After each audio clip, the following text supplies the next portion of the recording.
अरे ओ कलुआ, ई error correction क्या है रे?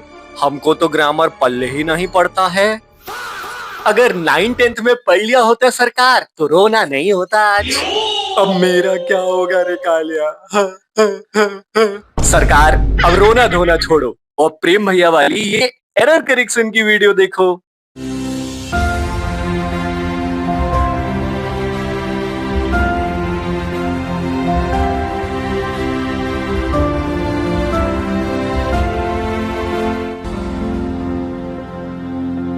हाय, मेरा नाम है प्रेम पांडे और आप देख रहे हैं एड्यू हाइक्स। क्या हाल चाल है मेरे दोस्तों? आई होप मजे में होगे, पढ़ाई लिखाई चल रही होगी। अगर तुम क्लास 9th या 10th में हो ना, तो रुक जाओ, आज की वीडियो तुम्हारे लिए स्पेशली बना रहा हूं और बहुत सारा रिसर्च करने के बाद बना रहा हूं, ताकि इस वीडियो के बाद जो ये डाउट है ना कि एरर करेक्शन बहुत बहुत हवा टॉपिक है, बहुत बड़ा टॉपिक है, समझ ही नहीं आएगा, ये खत्म हो जाएगा। क्योंकि आज क्लास 9th एंड 10th में आने वाला एक टॉपिक एरर करेक्शन और एडिटिंग करने वाले हैं हम। आज इस वीडियो में आपको मोस्ट रिपीटेड क्वेश्चंस मिलेंगे जो सीबीएसई ने पिछले 5-10 सालों में पूछे हैं, जो आपके हाफ ईयरली और एनुअल एग्जाम अपकमिंग 26-27 में जो आपका हाफ ईयरली एग्जाम होने वाला है, इवन जो स्कूल के टेस्ट होने वाले हैं, वहां भी ये क्वेश्चन डायरेक्टली देखने को मिल सकते हैं। और आज की वीडियो की जो सबसे स्पेशल बात है, टॉप ट्रिक्स मैं आपको बताऊंगा जिससे आपको बहुत ज्यादा ग्रामर समझने की जरूरत नहीं पड़ेगी। आज 4 चैप्टर से एरर करेक्शन करेंगे।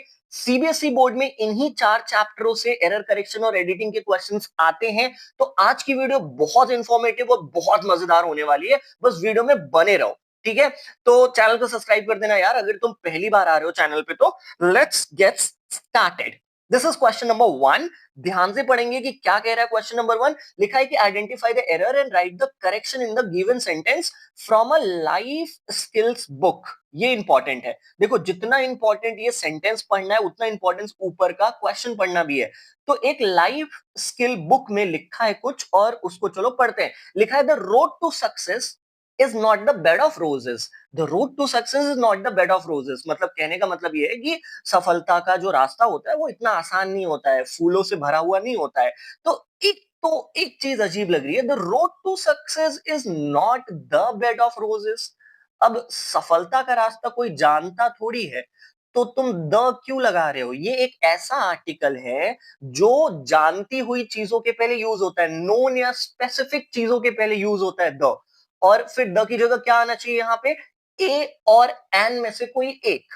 अब देखो, बेड लिखा है तो ऑब्वियसली ए आएगा, है ना? तो अपन एरर करेंगे द, करेक्शन करेंगे ए। और आज का जो ट्रिक है इस क्वेश्चन का वो ये है कि द लगता है स्पेसिफिक पर्टिकुलर चीजों के पहले, और ए और एन लगता है जनरल चीजों के पहले, कॉमन चीजों के पहले। जैसे यहाँ पे बेड ऑफ रोजेस कॉमन चीजें हैं, अ बेड ऑफ रोजेस होना चाहिए। Is that correct? Are you getting my point? अब हम चले अपने अगले क्वेश्चन में। मजा आ रहा है कि नहीं? चलो, क्वेश्चन नंबर 2 है the given question has an error. अच्छा, एक बात बता दूं, ये सारे क्वेश्चन सीबीएसई के हैं, मैंने अपने मन से कहीं से नहीं बनाए, है ना? सारे सीबीएसई के हैं।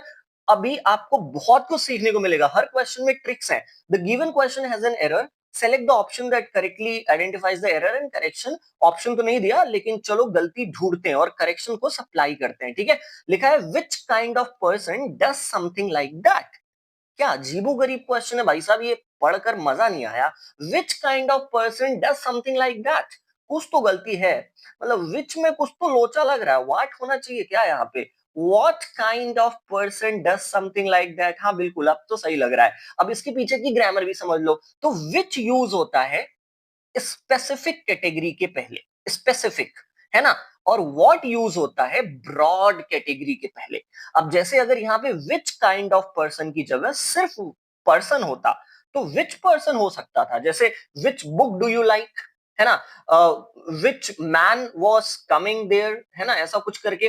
तो specific category, which book do you like, book एक स्पेसिफिक कैटेगरी हो गई, तो विच वहां पे यूज हो सकता है। जैसे which pen do you like, pen एक स्पेसिफिक कैटेगरी हो गई। बट यहाँ पे what pen do you like नहीं बोल सकते, तो यहाँ पे विच नहीं बल्कि व्हाट काइंड ऑफ पर्सन आना चाहिए, क्योंकि काइंड ऑफ पर्सन एक बहुत बड़ी कैटेगरी हो गई जिसके पहले व्हाट आएगा, कोई स्पेसिफिक कैटेगरी नहीं है ये।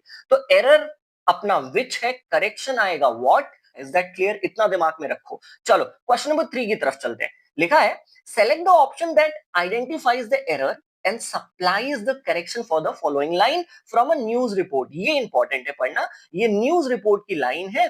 अब न्यूज रिपोर्ट की तरीके से ही देखेंगे हम, पढ़ते हैं क्या गलती है, ढूंढते हैं भैया according to a health survey. देखो बहुत इजी सा एक चीज बताता हूं, गलतियां यानी एरर आपके सिर्फ वही 4 टॉपिक से होंगे जो मैंने आपको पहले ही बता दिए हैं, tenses, model, subject verb agreement और डिटर्मिनर्स। इन 4 टॉपिक्स के अलावा एरर करेक्शन में कहीं और गलतियां हो ही नहीं सकती है। क्लियर है?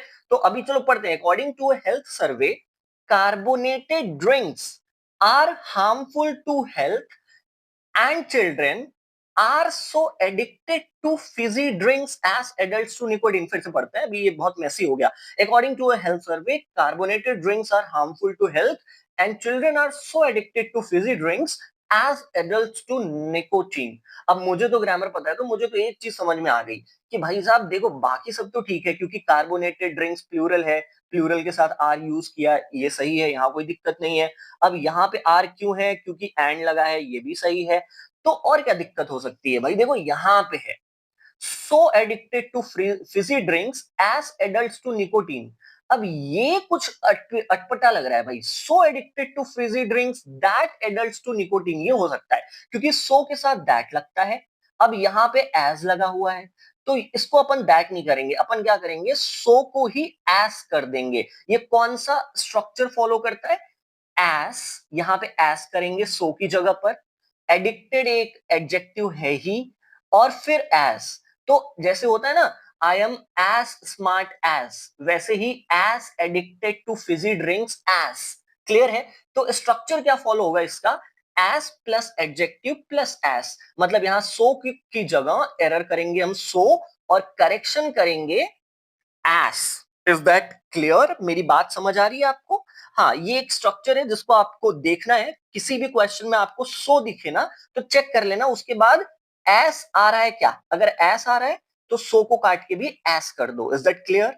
Is that clear? चलो अगले क्वेश्चन पर चलते हैं। This is question number 4। कह रहा है identifies the error in the given sentence from a school magazine report and supply the correction. School की मैगजीन रिपोर्ट में एक सेंटेंस था, पढ़ते हैं और उसको करेक्ट करते हैं। लिखा है the heavy dose of chemicals that we ingest with every bite of fast food and carbonated drinks are a lethal combination for our health। भाई पहली बार पढ़ के तो मेरे को ही समझ नहीं आया कि इसमें दिक्कत क्या है, लेकिन इस एग्जामिनर ने, मतलब जिसने भी ये क्वेश्चन बनाया है, वो आपके सब्जेक्ट वर्ब एग्रीमेंट को चेक कर रहा है कि क्या आपको करेक्ट प्लूरल सब्जेक्ट के साथ प्लूरल वर्ब लगा रहे हो कि नहीं, सिंगुलर सब्जेक्ट के साथ सिंगुलर वर्ब लगा रहे हो कि नहीं। चलो मैं तुमको एक टास्क देता हूं, अगर ये क्वेश्चन समझ नहीं आ रहा है ना तो इस क्वेश्चन का सब्जेक्ट पता करो कि काम को कौन कर रहा है या किसके बारे में बात हो रही है। चलो मैं तुमको 5 सेकंड देता हूं, पता करके बताओ what is the subject here.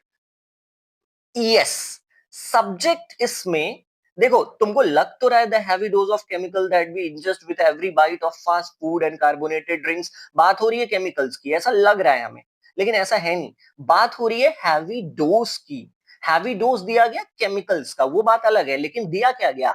Heavy dose. देखो एक ट्रिक बताता हूं तुमको, कभी भी ऐसे शुरुआत में कुछ वर्ड्स दिए हो और फिर ऑफ आ गया हो तो समझ जाना ऑफ के बाद की चीजें हमारे लिए यूजलेस है ना, हम उसको नहीं देखेंगे, हम उसके पहले देखेंगे। हैवी डोज क्या लग रहा है, सिंगुलर है कि प्लूरल है? ऑब्वियसली डोजेस थोड़ी लिखा है, डोज लिखा है ना, तो सिंगुलर होना चाहिए। हमें सिंगुलर सब्जेक्ट है तो सिंगुलर वर्ब लगाना पड़ेगा। यहां पे लिखा है आर, गलती यहां है भैया। जब सब्जेक्ट सिंगुलर है, heavy dose is a singular subject. अब सब्जेक्ट सिंगुलर है तो ये आर क्या कर रहा है, ये तो प्लूरल है ना भैया, हटाएंगे इसको, एरर करेंगे आर, करेक्शन करेंगे इज। मैं आपको एक ट्रिक देता हूं अपनी तरफ से इस क्वेश्चन और ऐसे कई सारे क्वेश्चन करने के लिए कि ऑफ, अगर कोई भी सब्जेक्ट ऑफ से जुड़ा हो तो उसके बाद की चीजें नहीं देखते, बल्कि जो मेन सब्जेक्ट है वो ऑफ के पहले आ जाता है, तो उसको देखो, वो सिंगुलर है तो सिंगुलर वर्ब यूज करो, वो प्लूरल है तो प्लूरल वर्ब यूज करो। आई होप आपको समझ आया होगा। Let's move to fifth question. बड़ा छोटा सा क्वेश्चन है, फटाफट कर लेंगे। मॉडल ऑक्सिलरी से लग रहा है ये, क्योंकि नीड वर्ड आ गया तो मुझे पक्का पता है मॉडल ऑक्सिलरी से होगा ये। Identify the error in the given sentence and supply the correction. Question है I need not talk to her when she is in bad mood. I need not to talk to her, मुझे जरूरत नहीं है उससे बात करने की जब वो खराब मूड में हो। ये तो तुम एटीट्यूड दिखा रहे हो भाई, ऐसा तो लग रहा है। तो इसको मोर पोलाइटली कहने के लिए हम ऐसा लेंगे कि जैसे एक तरीके का सलाह है ये, एक तरीके का सजेशन है ये। कैसे? क्योंकि अगर वो बैड मूड में है तो हमें बात नहीं करनी चाहिए, ये एक तरीके का एडवाइस हुआ किसी का। और एडवाइस देने के लिए तो तुम्हें पता है ना कौन सा मॉडल यूज होगा। अब इतना भी नहीं पता, अरे थोड़ा तो शर्म कर लो मेरे भाई। नीड को हटाओ, एरर में नीड आएगा, करेक्शन में आएगा शुड।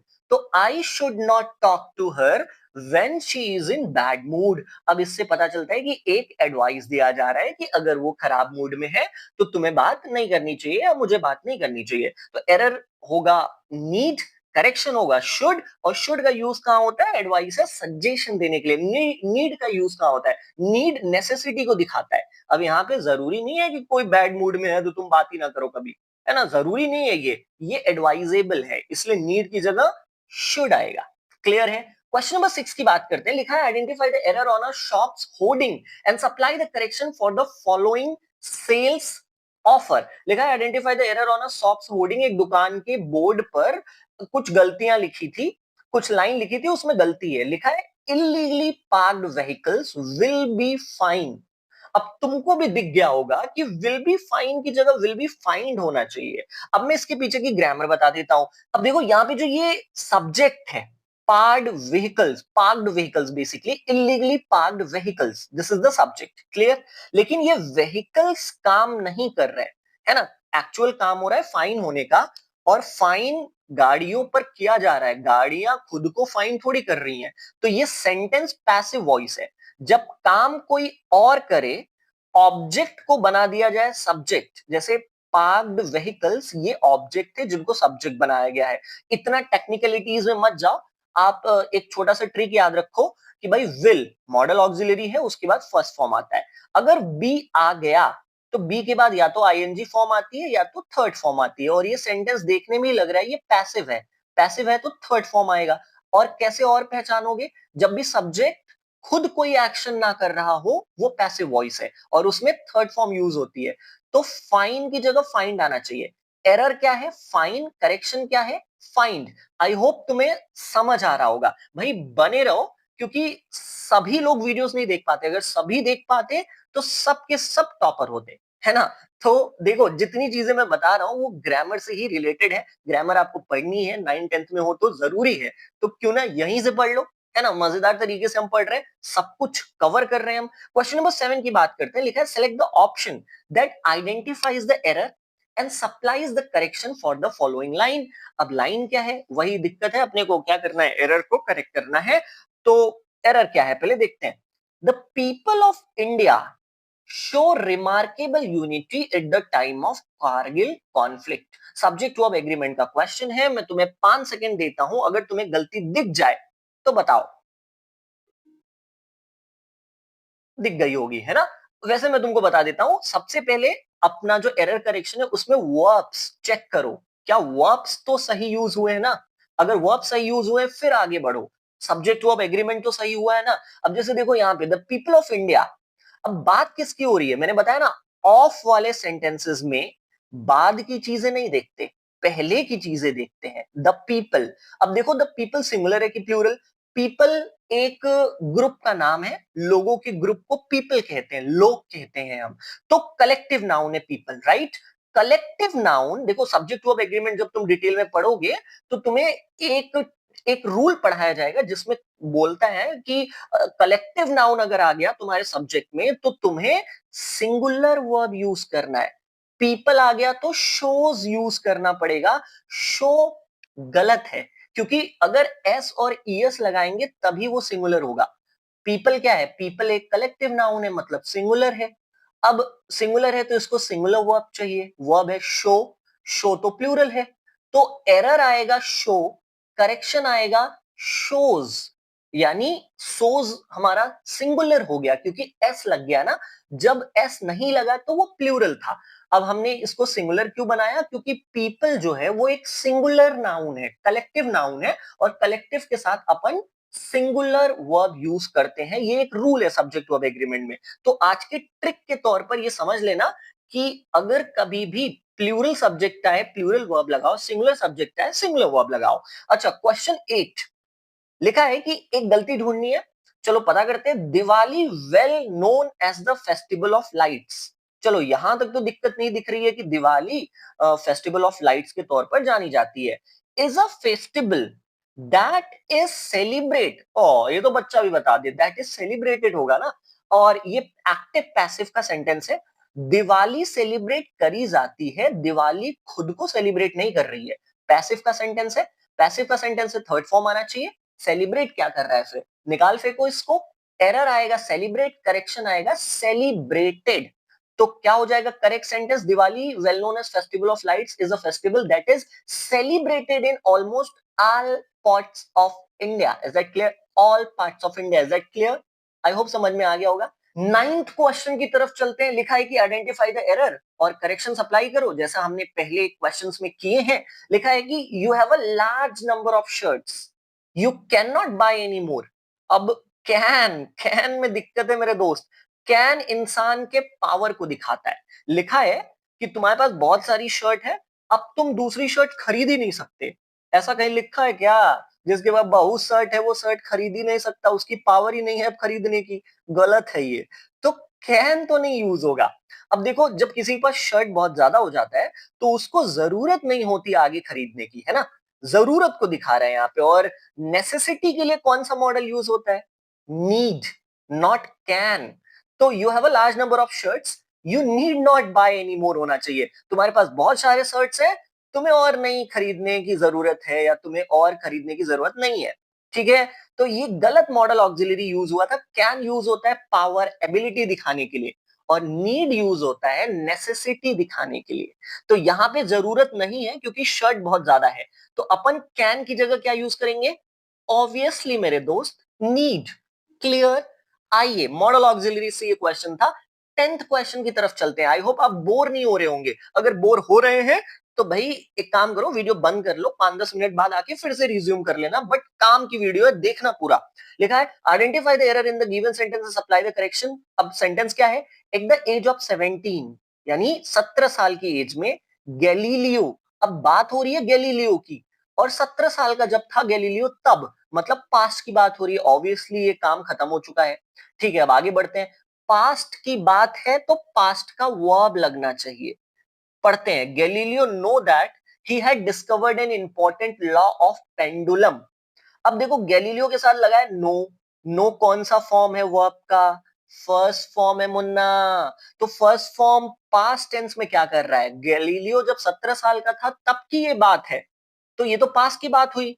नो फर्स्ट फॉर्म है, प्रेजेंट में यूज होता है। तो पास्ट में क्या यूज होता है? इसका past form new, KNEW, second form इसका। तो एरर होगा नो, करेक्शन होगा न्यू। गैलीलियो जानता था, गैलीलियो जानता है नहीं, गैलीलियो जानता था कि उसने एक ऐसा important law of pendulum discover कर लिया है ना। तो गैलीलियो जानता था, न्यू, नो की जगह न्यू। I hope clear. एक सिंपल सा ट्रिक है, जब भी बात पास्ट की हो रही हो, देखो कोई प्रेजेंट का वर्ब ना हो। जैसे नो प्रेजेंट का वर्ब था, हमने इसको काटा, न्यू कर दिया, पास्ट का वर्ब कर दिया। अब हम क्वेश्चन नंबर 11 की तरफ चलेंगे। लिखा है select the option that identifies the error and supplies the correction for the following line. Line पढ़ेंगे हम। लिखा है we here in India have so many religions, we eat so many different foods, we wear so much different kinds of dresses. अब ये sentence थोड़ा बड़ा है, तो क्या करेंगे ना, आप पहले तो ये चेक कर लो कि वर्ब ठीक लगा है कि नहीं। वी प्लूरल है, हैव लगा है, सही है, कोई दिक्कत नहीं है। वी प्लूरल है, ईट लगा है, जो प्लूरल वर्ब ही है, ये भी सही है। यहां भी वी प्लूरल है और वियर लगा है, यानी फर्स्ट फॉर्म जो प्लूरल ही है, तो वर्ब में तो कोई दिक्कत नहीं है। अपने को ना ये मैनी वर्ड बहुत बार बार दिख रहा है, तो डिटर्मिनर्स में दिक्कत हो सकती है ना। आपको पता है ना मैनी कहां यूज करते हैं? मैनी यूज करते हैं हम प्लूरल काउंटेबल नाउन्स के साथ। मैनी प्लूरल काउंटेबल नाउन्स के साथ। काउंटेबल, अनकाउंटेबल के पहले मैनी नहीं मच आता है, ठीक है, याद रखना। तो रिलीजन्स काउंटेबल है, मैनी आया, ठीक है। फूड्स, अलग अलग तरीके के खाने होते हैं, मैनी आया, कोई दिक्कत नहीं है। यहां मच आया है, देखते हैं क्या काउंटेबल नाउन की बात हो रही है। बात तो ड्रेसेस की हो रही है, ड्रेस को तो हम गिन सकते हैं, तो मच क्या कर रहा है? यहां पे तो मैनी आना चाहिए ना। हाँ बिल्कुल। तो एरर में आप लिखेंगे मच, करेक्शन लिखेंगे मैनी। याद रखना मच यूज होता है अनकाउंटेबल नाउन के पहले और मैनी यूज होता है काउंटेबल नाउन के पहले। ये आप याद रखना इस बात को। क्वेश्चन नंबर 12 की तरफ चलते हैं। छोटा क्वेश्चन है, फटाफट कर लेंगे। लिखा है identify the error in the given sentence and supply the correction. I like to drinking juice in the morning and tea at the lunch time. I like to drinking juice. तुमको दिख गया होगा ड्रिंकिंग में गलती है। देखो trick ये है, कभी भी अगर टू वर्ड आ जाए, टीओ टू, तो टू हमेशा वी वन फॉर्म लेता है, वर्ब की फर्स्ट फॉर्म, आईएनजी फॉर्म नहीं लेता। तो आप एरर लिखेंगे ड्रिंकिंग, करेक्शन लिखेंगे ड्रिंक, और ट्रिक याद रखना कि टू के बाद हमेशा V1 आता है, वर्ब की फर्स्ट फॉर्म आती है। Is that clear? चलो क्वेश्चन नंबर 13 की तरफ चलेंगे। लिखा है कि वही एरर को स्पॉट करो, करेक्शन सप्लाई करो। I walk 3 kilometres each day to reach my school. Each day to my school, देखो एक गलती है, आई प्लूरल है, वॉक भी प्लूरल है क्योंकि ये वर्ब की फर्स्ट फॉर्म है, प्लूरल वर्ब ही है, यहां कोई दिक्कत नहीं है। तो दिक्कत और कहां हो सकती है? दिक्कत हो सकती है डिटर्मिनर्स में। देखो तुमने ईच और एवरी नाम का दो डिटर्मिनर सीखा होगा। ईच यूज होता है जब अपने को पता हो कि कितने दिनों तक चला। जैसे मैं 3 किलोमीटर तक चला स्कूल पहुंचने के लिए, तो कितने दिनों तक चला? क्या कहीं दिया है? क्या नहीं दिया ना, बस इतना दिया है कि मैं 3 किलोमीटर तक चलता हूं स्कूल जाने के लिए। ये नहीं बताया कि कितने दिनों तक मैंने ऐसा काम किया। तो जब टाइम लिमिट ना दी हो तो ईच यूज नहीं करेंगे।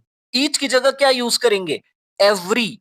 एवरी जब टाइम लिमिट नहीं होता तो हम एवरी लगाते हैं, हर दिन। तो ईच आएगा एरर में, करेक्शन में आएगा एवरी। आई होप आपको समझ आ रहा होगा ईच कहां यूज करते हैं, जब अपने को दिया हो कि कोई काम कितने टाइम तक हुआ या कितने लोगों के बीच में हुआ, तब तो ईच डे।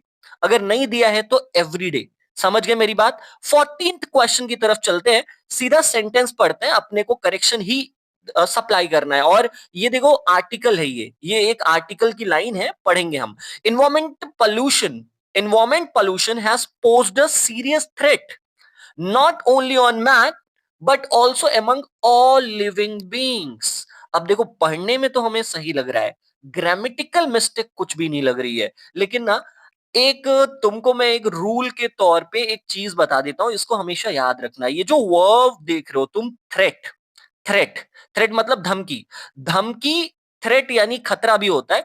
तो थ्रेट के साथ हम और कोई प्रेपोजिशन नहीं लगाकर बल्कि टू लगाते हैं।